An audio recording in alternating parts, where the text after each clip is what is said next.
আমি প্রথমেই আপনাদের উদ্দেশ্যে বলবো যে আমাকে স্যার ভাবার দরকার নেই, স্যার বলারও দরকার নেই।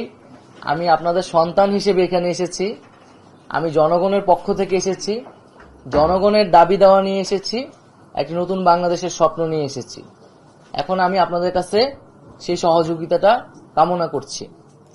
আমরা জানি যে তথ্য ও সম্প্রচার মন্ত্রণালয় একটি রাষ্ট্রের এবং বাংলাদেশের খুবই গুরুত্বপূর্ণ একটি মন্ত্রণালয়, এবং সামগ্রিকভাবে বাংলাদেশের যে মত প্রকাশের স্বাধীনতা, গণমাধ্যমের পরিস্থিতি, সেটা কিন্তু এই মন্ত্রণালয়ের উপর অনেকাংশে নির্ভর করে।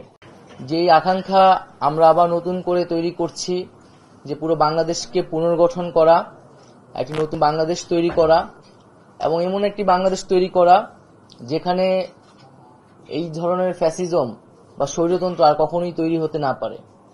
বাংলাদেশের সাংবাদিকতা, গণমাধ্যম এবং মত প্রকাশের স্বাধীনতার উপর কি ধরনের নির্লজ্জ হস্তক্ষেপ হয়েছে।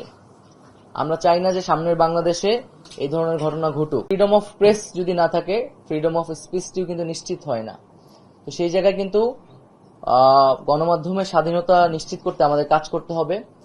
সেই জায়গায় বিভিন্ন ধরনের আইন এবং বিধিনিষেধ রয়েছে, যেগুলো নিয়ে সমালোচনা রয়েছে। আমাদের এই আইন এবং বিধিনিষেধগুলো কিন্তু পুনর্বিবেচনা করতে হবে।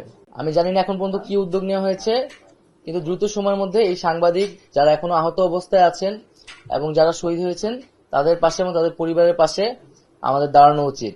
এই নতুন বাংলাদেশ পেয়েছি এবং বাংলাদেশের তরুণ প্রজন্ম নতুন করে স্বপ্ন দেখছে, বাংলাদেশের মানুষ নতুন করে আশা আকাঙ্ক্ষা তৈরি করছে, এবং আমরা সেই আশা আকাঙ্ক্ষার প্রতিফলন ঘটাতে এই সরকারের দায়িত্বে এসেছি।